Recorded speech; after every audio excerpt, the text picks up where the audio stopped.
Assalamualaikum. Cerita kali ini tentang balas dendam dukun yang dibakar hidup-hidup. Cekidot. Langit malam itu berwarna merah darah. Desa Karangjati dipenuhi jeritan, bukan dari hewan, bukan dari angin, melainkan dari seorang lelaki tua yang tubuhnya terbakar hidup-hidup di tengah lapangan. Namanya Mbah Sarwo, seorang dukun yang selama ini dianggap membawa sial bagi warga. Orang-orang menatap api itu dengan wajah penuh kebencian, tapi juga ketakutan. Asap tebal naik ke udara, dan di balik nyala api yang melahap tubuhnya, Mbah Sarwo berteriak lantang, "Kalian pikir aku mati malam ini, tapi satu-satu akan kubawa ke bawah tanah." Jerikannya menggema sampai ke bukit belakang desa. Api menyala makin besar, menelan tubuh renta itu sepenuhnya. Warga berteriak lega, mengira semuanya sudah berakhir.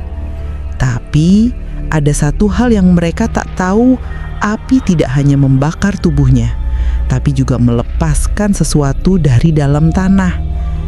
3 malam setelah kejadian itu, hujan deras mengguyur desa. Petir menyambar-nyambar, pohon pisang tumbang satu persatu. Seorang anak kecil, Bimo, menjerit di tengah tidur karena mimpi buruk. Ia melihat Mbah Sarwo berdiri di depan rumah, tubuhnya masih berasap, matanya kosong. Ketika ibunya mencoba menenangkan, bau hangus mulai tercium dari dalam kamar. Dindingnya menghitam pelan, seperti terbakar dari dalam. Keesokan paginya, warga dikejutkan oleh kejadian aneh. Bima ditemukan tidur di lantai dengan kulit melepuh ringan, dan di dinding kamar ada cap pangan terbakar. Tak ada lilin, tak ada api, tapi bekas itu nyata. Seolah ada seseorang yang menyentuh dinding dengan tangan panas. Dukun muda dari desa sebelah, Pak Darmin, datang menawarkan bantuan spiritual. Tapi saat ia berdiri di depan rumah keluarga itu, ia terhenti. Pandangannya kosong, lalu perlahan berkata dengan suara berat, "Dia belum pergi, api dendamnya belum padam." Malam berikutnya, satu keluarga lain mendengar suara langkah berat di halaman. Tanah di belakang rumah retak, dan dari celahnya keluar asap hitam yang menimbulkan bau daging terbakar. Seekor ayam mati mendadak di kandang, bulunya hangus. Warga yang ketakutan mulai berbisik-bisik. Mbah Sarwo mencari orang yang membakarnya dulu malam itu. Dan satu persatu nama pun disebut, nama-nama mereka yang pernah ikut mengikat tubuh Mbah Sarwo ke tiang kayu malam pembakaran itu. Di rumah kepala dusun, radio tua tiba-tiba menyala sendiri. Suara dari frekuensi tak jelas terdengar. "Api belum padam." Kepala dusun terdiam, wajahnya pucat pasi. Ia ingat betul, dialah yang menyulut obor pertama kali malam itu. Malam kian larut, api dendam dari dalam tanah mulai bangkit, merayap lewat mimpi, lewat angin, lewat tanah yang mulai retak. Dan ketika ayam berkokok di pagi hari, seorang warga ditemukan tewas di kebun, kulitnya hangus separuh, tapi tanah di sekitarnya basah oleh embun. Tak ada tanda api, tak ada pembakaran.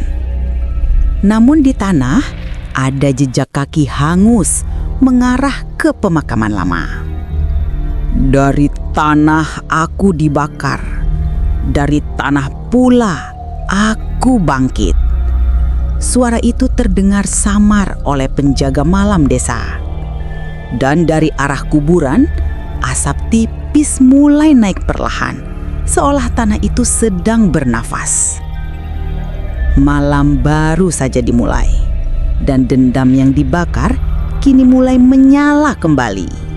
Api menjilat malam, menari liar di antara jeritan manusia yang terbakar hidup-hidup. Di tengah kobaran itu, suara seorang perempuan tua menggema memanggil nama orang-orang yang membakarnya. Rasakan, rasakan panasnya dosamu sendiri. Itulah suara Mbah Ratri, dukun tua yang dituduh menebar santet di desa Sukamerta. Ia tak punya kesempatan membela diri. Warga yang marah membakar rumahnya, mengurungnya di dalam bersama mantra-mantra dan dupa yang menyala. Tapi malam itu, saat api melahap tubuhnya, terjadi sesuatu yang tidak bisa dijelaskan. Beberapa warga mengaku mendengar suara tawa di sela jeritan. Bukan jeritan kesakitan, melainkan tawa yang dalam dan menggema, seolah dari dunia lain. Api seharusnya membakar segalanya. Tapi saat pagi datang, abu tubuh Mbah Ratri tak ditemukan. Hanya tanah yang menghitam dan bau menyengat, seperti daging gosong bercampur belerang. Sejak hari itu, hidup di desa itu tak lagi tenang.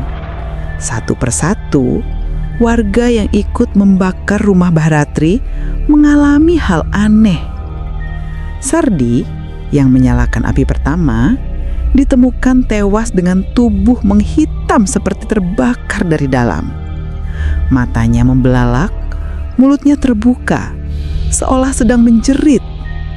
Di tembok rumahnya tertulis sesuatu dengan arang. Api tak pernah padam di bawah kulitmu. Lalu giliran Pak Dukuh yang memimpin pembakaran. Tengah malam, istrinya menjerit karena melihat sosok perempuan tua berdiri di halaman. Rambutnya hangus separuh, matanya kosong, tapi senyumnya dingin.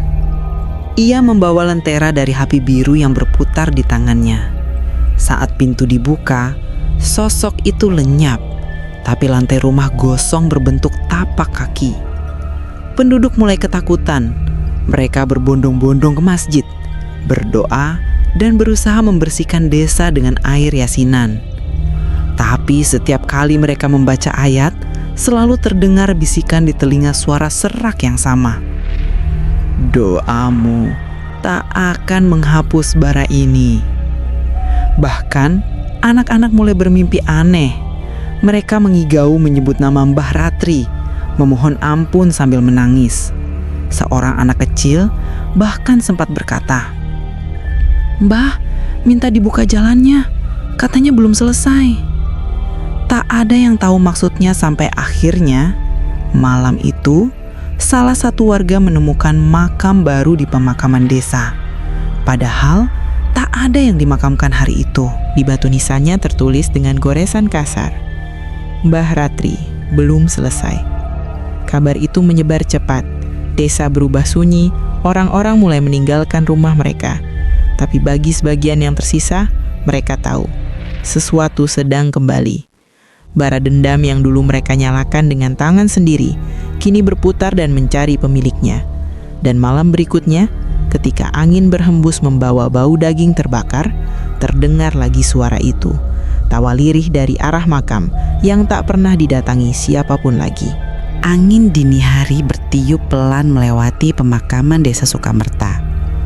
Embun menempel di nisan-nisan tua. Dan di antara kabut tipis ada satu makam yang selalu tampak lebih basah, dan berbau aneh.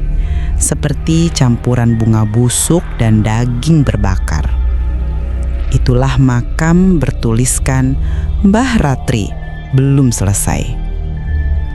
Orang-orang desa tak berani mendekat, tapi suatu malam seorang penggali kubur bernama Surya terpaksa melewati area itu. Ia diminta menggali makam baru untuk jenazah bayi yang baru meninggal sore tadi. "Cepat saja sebelum jam 12, pesan Pak RT. Tapi malam itu waktu seolah berjalan lebih lambat. Setiap ayunan cangkul Surya terasa seperti memukul dada sendiri.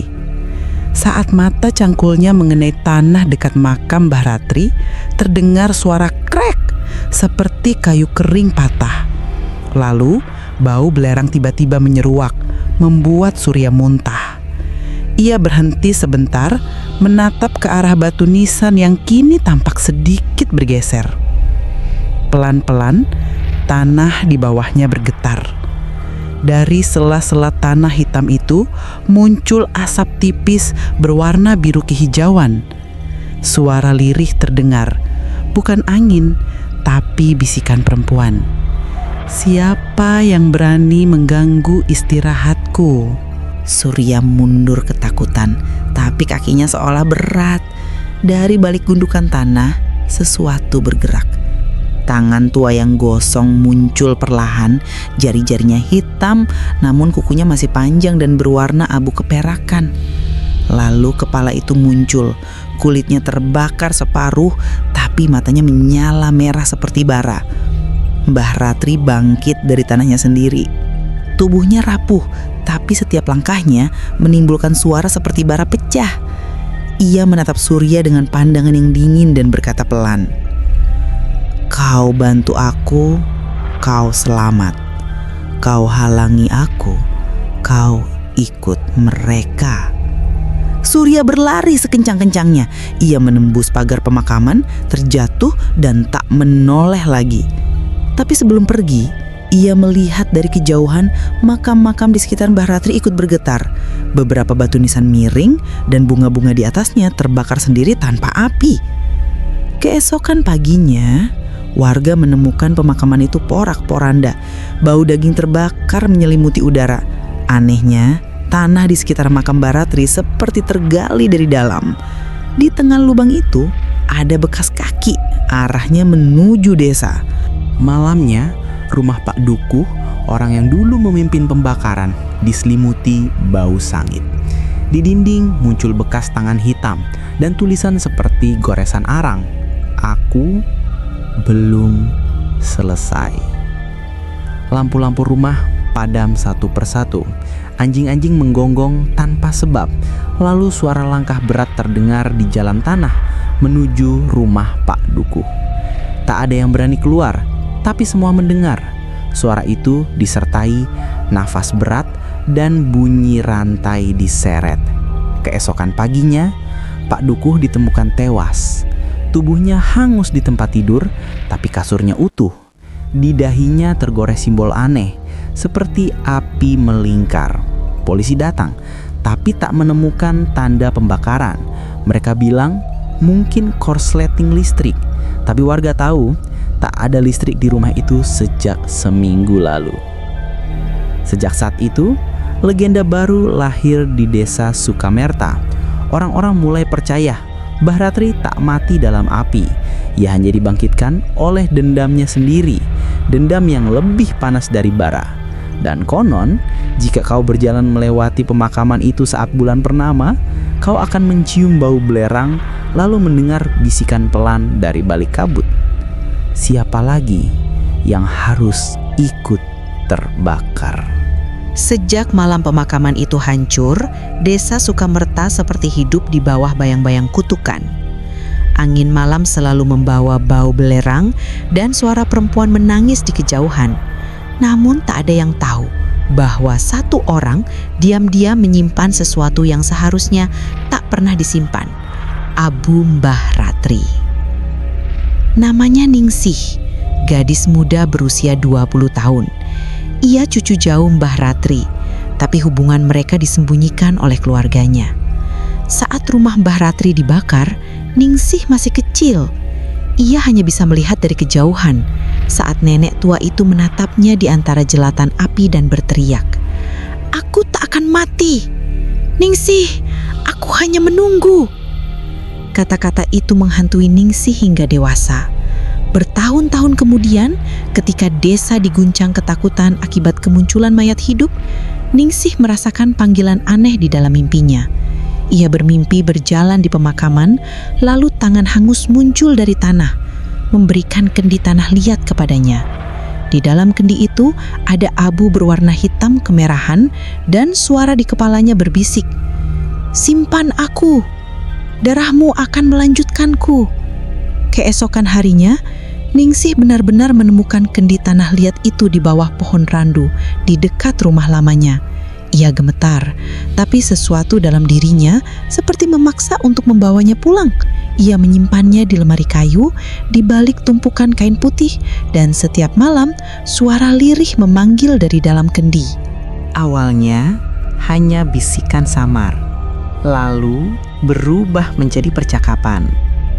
"Kenapa kau simpan aku?" tanya suara itu. "Aku tak tahu," jawab Ningsih gemetar. "Karena kita satu darah." Suara itu menjawab pelan, "Dan darah kita belum membalas mereka." Sejak malam itu, hidup Ningsih berubah. Ia mulai sering melamun, matanya sayu, dan kadang bicara sendiri. Ibunya mengira ia kerasukan, tapi Ningsih hanya tersenyum dingin dan berkata, "Aku baik-baik saja. Aku hanya sedang belajar dari nenek." Beberapa malam kemudian, peristiwa aneh terjadi. Di rumah Ningsih, lampu padam, dan di cermin kamarnya muncul bayangan perempuan tua dengan rambut terbakar dan mata merah menyala. Ia tersenyum pada Ningsih, lalu berkata, "Sekarang giliranku membimbingmu, cucuku." Keesokan harinya, ayam-ayam di kandang mati tanpa sebab. Kulitnya hangus, seperti disiram api tak terlihat. Ibunya ketakutan dan memutuskan membuang kendi itu ke sungai. Tapi malamnya, Ningsih menjerit dan pingsan. Saat siuman, matanya sudah berubah menjadi abu-abu keperakan, mirip seperti mata Mbah Ratri dulu. "Kenapa kau buang darahku?" katanya dengan suara dua lapis, seperti dua orang berbicara bersamaan. Sejak saat itu, Ningsih bukan lagi sepenuhnya Ningsih. Ia mulai berjalan di malam hari tanpa sadar, pergi ke rumah-rumah orang yang dulu ikut membakar Mbah Ratri. Dan setiap kali ia pulang, satu lagi warga ditemukan mati keesokan harinya.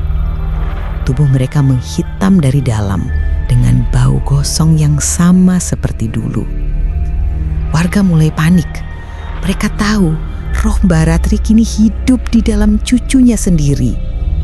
Tapi bagaimana cara membunuh seseorang yang sudah terbakar sekali dan kembali dengan tubuh baru? Dan malam itu, ketika semua warga berkumpul di masjid untuk berdoa, mereka mendengar suara tawa lembut dari arah rumah Ningsih. Tawa yang sama seperti dulu saat api pertama kali menelan seorang dukun tua di tengah malam. Desa Sukamerta kini seolah dikurung kabut tebal yang tak pernah menghilang. Sejak Ningsih berubah menjadi sosok lain, udara di desa selalu berbau gosong. Pagi tak lagi terang, malam tak pernah benar-benar gelap.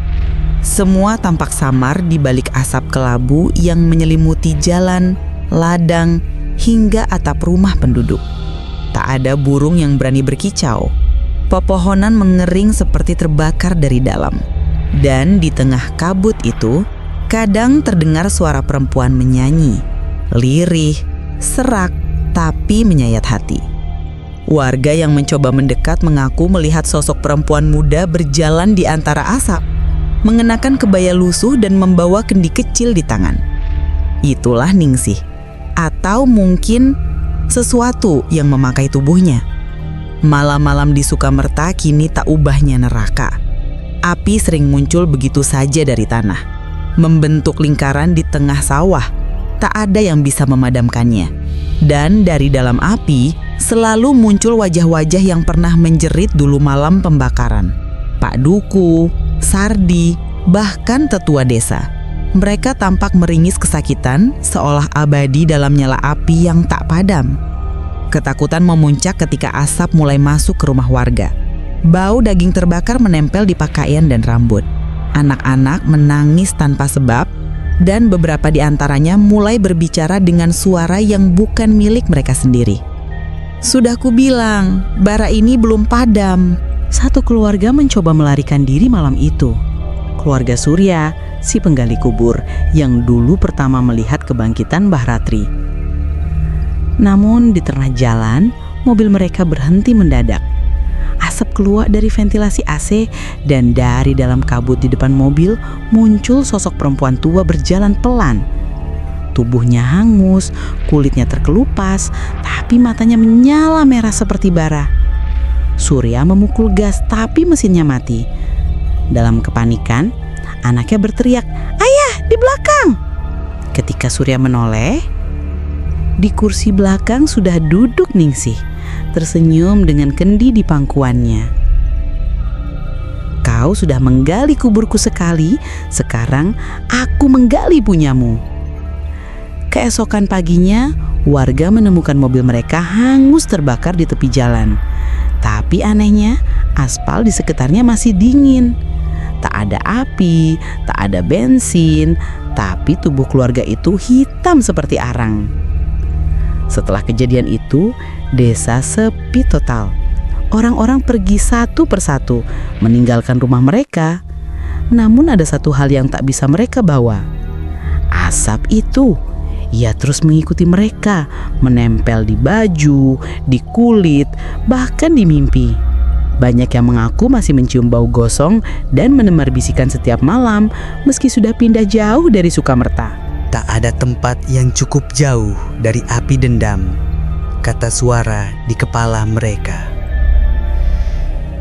Beberapa tahun kemudian, pemerintah akhirnya menutup akses ke Sukamerta. Desa itu dinyatakan zona terlarang karena dianggap beracun setelah kebakaran massal yang tak bisa dijelaskan. Tapi, orang-orang yang pernah ke sana tahu kebenarannya. Tidak ada kebakaran, tidak ada ledakan gas, hanya dendam yang berubah menjadi asap. Dan menurut cerita penjaga jalan menuju desa itu, kadang saat dini hari, ia melihat seorang gadis berdiri di tengah kabut membawa kendi di tangannya, dengan api kecil yang menyala di dalamnya. Ketika ditanya siapa dia, gadis itu hanya menjawab dengan suara serak, "Aku cucu dari api yang kalian nyalakan sendiri." Lalu kabut menelan semuanya kembali, meninggalkan bau daging terbakar dan suara tawa lirih dari kejauhan. Setelah desa Sukamerta diliputi asap misterius yang tak kunjung hilang, hanya tersisa 7 keluarga yang masih bertahan. Mereka hidup dalam ketakutan, tapi juga rasa bersalah yang tak pernah hilang. Suatu malam, atas saran seorang ustadz dari desa sebelah, mereka sepakat melakukan ritual penebusan, doa dan pembakaran dupa untuk memohon ampun agar arwah Mbah Ratri dan roh-roh lain bisa tenang. Mereka berkumpul di balai desa, membawa sesajen, air zam-zam serta seikat bunga 7 rupa. "Jangan sampai salah langkah," kata sang ustadz dengan wajah tegang. "Kita harus berdoa sampai fajar, tanpa henti. Jika ada yang berhenti membaca, jangan heran kalau sesuatu akan menjawabnya." Malam itu, balai desa dipenuhi cahaya lilin dan aroma kemenyan yang pekat. 7 keluarga duduk melingkar, membaca doa dengan suara bergetar. Di luar, kabut semakin tebal. Angin berdesir pelan, membawa suara tawa perempuan dari kejauhan. Awalnya semua berjalan lancar, tapi sekitar pukul 2 dini hari, suara dari luar mulai berubah seperti langkah kaki yang mengelilingi bangunan. Ketika salah satu warga menengok keluar, ia berteriak. Di antara kabut, tampak bayangan perempuan dengan rambut terbakar separuh, berjalan pelan sambil membawa kendi tanah liat. Wajahnya tersenyum. "Itu Ningsih," bisik seseorang. Tapi ustadz langsung menegur. "Jangan berhenti, teruskan doanya." Sayangnya, ketakutan membuat mereka panik. Beberapa mulai berhenti membaca. Dan saat satu suara terdiam, lilin di depannya padam sendiri. Suasana berubah mencekam. Dari atap balai desa terdengar bunyi duk, duk, duk, seperti seseorang sedang berjalan di atasnya. Lalu debu beterbangan dan angin masuk lewat celah pintu, membawa abu hitam yang menari di udara. Tiba-tiba, salah satu kendi sesajen pecah tanpa sebab. Dari dalamnya, keluar asap tipis berwarna biru menyala. Asap itu memutar, membentuk wajah perempuan tua yang sudah lama mati. Kalian pikir doa bisa memadamkan bara? Kalianlah yang menyalakannya. Ustadz mencoba membaca ayat kursi. Suaranya keras tapi gemetar. Namun setiap kali ia menyebut nama Tuhan, suara tawa itu semakin keras. Lilin-lilin padam satu persatu, menyisakan ruangan gelap hanya diterangi nyala bara di udara. Tiba-tiba, Ningsih muncul di tengah lingkaran. Tubuhnya kini setengah terbakar, matanya putih seperti kaca, dan tangannya menggenggam kendi yang sama. "Aku datang bukan untuk diampuni," katanya datar. "Aku datang untuk menggenapi." Satu persatu warga menjerit. Ada yang terbakar tanpa api, kulitnya melepuh dalam hitungan detik. Ada yang tersedak asap sendiri sampai mati. Ustadz mencoba lari keluar, tapi pintu balai desa menutup sendiri dengan dentuman keras. Api muncul di langit-langit, menjalar seperti tangan-tangan hitam yang menarik semua orang ke dalam lingkaran. Saat fajar tiba, balai desa Sukamerta hanya tersisa arang dan debu. Tak ada jasad, tak ada bekas ritual. Hanya ditemukan kendi tanah liat yang masih utuh di tengah reruntuhan. Dengan tulisan hangus di sisinya, tak ada penebusan bagi api yang diciptakan manusia. Setelah itu, desa benar-benar mati. Tak ada yang tersisa selain abu dan kabut. Namun, konon setiap malam Jumat, suara doa masih terdengar dari reruntuhan balai desa itu, tercampur dengan jeritan dan tawa yang tak manusiawi. Dan jika seseorang cukup berani untuk datang ke sana dan menatap ke dalam kabut, ia akan melihat sosok perempuan berdiri diam memeluk kendi sambil berbisik pelan. Mereka pikir api bisa dipadamkan dengan doa. Padahal doa mereka adalah minyaknya. Desa Sukamerta kini tak lagi disebut desa. Ia tinggal legenda yang dibisikkan orang-orang saat malam terlalu sunyi. Tak ada yang berani melintas di jalannya, bahkan burung pun enggan terbang di atasnya. Namun, di balik tanah yang hitam dan retak, sesuatu yang lebih tua dari kutukan mulai bergerak. 3 bulan setelah kejadian balai desa terbakar, sekelompok peneliti datang dari kota. Mereka mendengar kabar tentang fenomena aneh di Sukamerta. Tanah yang terus mengeluarkan asap panas, padahal tak ada sumber api. Kemungkinan ada aktivitas vulkanik bawah tanah, kata salah satu dari mereka. Tapi warga sekitar tahu, yang menyala di bawah sana bukan magma, melainkan bara dendam yang hidup. Tim peneliti memasang alat pendeteksi panas. Tapi semakin dalam mereka menggali, alat itu terus berbunyi aneh. Bukan tanda panas, tapi frekuensi seperti bisikan. Kalian datang ke tempat yang tak boleh dibuka. Ketika mereka mencapai kedalaman 3 meter, sekop salah satu peneliti menyentuh sesuatu yang keras. Mereka mengira batu, tapi saat tanah disingkirkan, tampak ukiran berbentuk lingkaran api di atas batu besar. Di tengahnya ada simbol menyerupai mata terbuka. Begitu mereka menyentuh batu itu, tanah di sekitar langsung bergetar. Suara seperti desis muncul dari dalam bumi. Lalu retakan membelah tanah ke arah balai desa yang telah menjadi puing. Dari celah retakan itu, keluar asap merah menyala dan bau belerang yang tajam. Para peneliti panik, tapi satu dari mereka, seorang wanita muda bernama Ratna, tampak terpaku menatap ke dalam celah itu. "Aku mendengar suara," bisiknya. "Panggil namaku, Ratri." Ratna berteriak, jatuh ke tanah, dan tubuhnya kejang-kejang.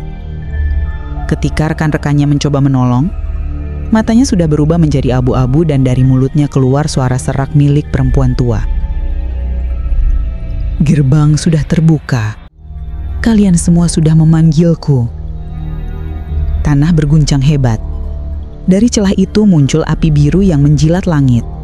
Lalu terdengar tangisan ratusan suara, laki-laki dan perempuan, seperti arwah-arwah yang selama ini terperangkap ikut keluar. Kabut berubah menjadi asap merah tebal, membentuk wajah Mbah Ratri di udara, menatap ke arah mereka dengan senyum mengerikan. Satu persatu peneliti menjerit. Tubuh mereka terseret ke dalam celah tanah, seolah ada tangan-tangan yang menarik dari bawah. Ratna berdiri di tengah pusaran api. Tubuhnya kini terbakar tapi tak hancur. Matanya menyala seperti bara hidup. Di tangannya tiba-tiba muncul kendi tanah liat yang sama seperti milik Ningsih. Gerbang bara sudah terbuka, katanya dengan dua suara sekaligus. Dan api ini tak lagi milik satu jiwa, ia milik semua yang berdosa. Ledakan besar mengguncang Sukamerta malam itu. Api menjalar dari tanah hingga ke langit, membentuk pilar merah menyala yang terlihat dari 3 desa jauhnya. Tapi keesokan paginya, ketika tim penyelamat datang, desa itu sudah hilang lenyap seperti ditelan bumi. Di tempatnya kini hanya ada lubang besar berdiameter puluhan meter di dasar yang masih berasap. Orang-orang yang berani mendekat mengaku mendengar suara tangisan dari dalam, kadang diikuti tawa perempuan pelan. Dan setiap kali malam tiba, dari dasar lubang itu muncul cahaya merah lembut, seperti bara yang tak pernah padam. Orang-orang percaya lubang itu adalah gerbang bara, tempat arwah Mbak Ratri menunggu, bukan untuk membalas dendam lagi, tapi untuk menjemput siapapun yang menyalakan api kebencian di dunia ini. Karena setiap dendam, begitu bunyi ukiran batu yang ditemukan di tepi lubang itu, adalah bara yang menunggu ditiup hidup kembali. Angin malam berembus pelan, membawa aroma dupa yang terbakar. Di bawah pohon beringin tua, di tanah yang pernah jadi tempat pembakaran itu, tampak sebuah lingkaran lilin menyala. Seorang pemuda berdiri di tengahnya. Tubuhnya gemetar, bibirnya bergetar mengucap mantra. Dialah Arman, cucu dukun yang dulu dibakar hidup-hidup. Selama bertahun-tahun ia menahan amarah. Tapi malam itu, di tanggal yang sama ketika leluhurnya dibakar, dendam akhirnya memanggil. "Mbah, tunjukkan padaku caranya," bisiknya. Udara tiba-tiba berubah, suhu turun drastis. Lilin-lilin bergetar, apinya menari liar. Dari balik kabut putih, muncul siluet seorang perempuan tua berambut panjang. Matanya memerah bagai bara api. Suaranya lirih, serak, namun menggema dalam kepala Arman. Darah mereka belum terbayar. Arman tersentak. Bayangan-bayangan muncul di sekelilingnya. Wajah-wajah orang kampung yang dulu menuduh dan membakar kakeknya hidup-hidup. Semua kini sudah tua, sebagian bahkan sudah mati. Tapi arwah mereka tampak menjerit, seolah meminta maaf yang tak akan pernah cukup. Arman menatap wajah sang dukun, neneknya sendiri, yang kini hanya roh penuh amarah. "Aku tidak bisa, Mbah, mereka sudah mati." "Kalau begitu, darah keturunan mereka," seru suara itu menggelegar. Arman menutup telinganya. Lilin-lilin padam serentak, gelap. Namun dari tanah, sesuatu menggeliat. Tangan-tangan hitam muncul, mencengkeram pergelangan kakinya. Ia berteriak, tapi suaranya tak terdengar. Roh perempuan tua itu tertawa-tawa yang mengerikan, tawa yang menandakan satu hal: ritual telah selesai. Keesokan paginya, warga desa geger. Di bawah pohon beringin mereka menemukan Arman. Tubuhnya kaku, matanya terbuka lebar menatap langit. Di sekelilingnya tanah terbakar membentuk lingkaran sempurna.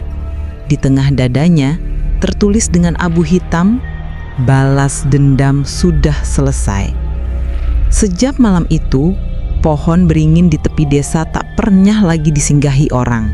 Mereka bilang, tiap malam Jumat terdengar bisikan perempuan tua memanggil nama seseorang. Lalu angin berembus dingin membawa bau daging terbakar.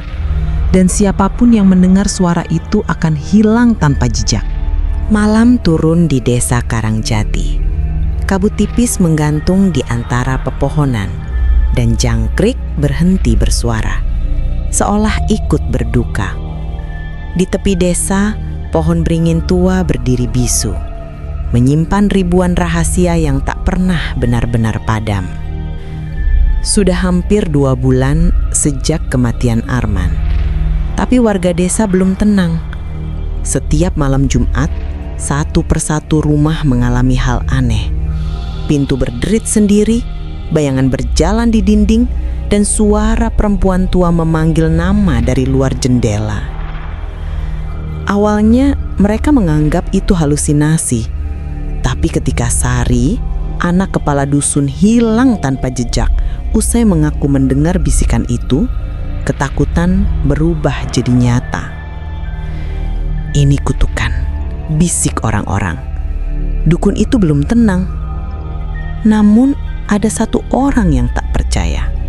Pak Seno, kepala dusun yang dulu masih kecil ketika peristiwa pembakaran terjadi. Dialah satu-satunya saksi yang masih hidup dan satu-satunya yang tahu kebenarannya. Dengan membawa lentera dan Al-Quran kecil di tangannya, ia berjalan menuju pohon beringin tengah malam.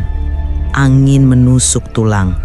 Langkahnya gemetar, tapi ia terus maju. Sudah cukup, Nyai. Dendammu sudah menelan 3 generasi, katanya lirih.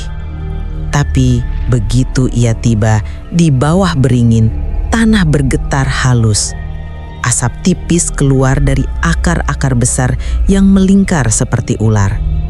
Dari dalam tanah terdengar suara rintihan. Dan di antara suara itu muncul satu kalimat jelas, serak namun menggetarkan jiwa.